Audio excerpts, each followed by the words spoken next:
Welcome to another episode of Video Marketing How-To. This week I want to talk about how you can repurpose a piece of video content for multiple channels and multiple platforms.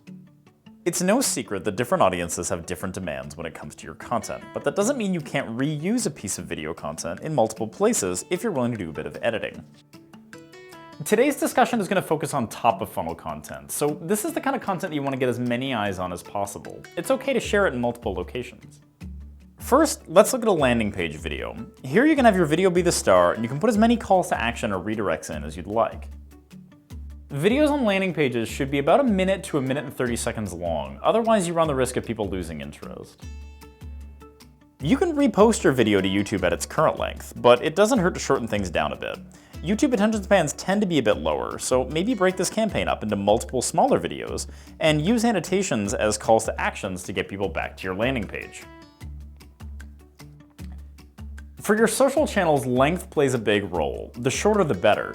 And be careful with Facebook, because while autoplay is great, it also removes the audio for anyone who doesn't explicitly click play.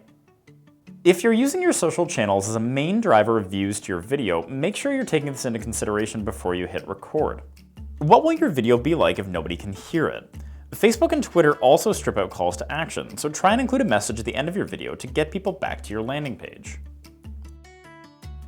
Finally, for super short networks like Instagram and Vine, use your video as a teaser trailer. Cut down a few hilarious one-liners or a really meaty fact and put this into the amount of video time that you have. Make sure you're linking back to your original video though, otherwise people might not get it.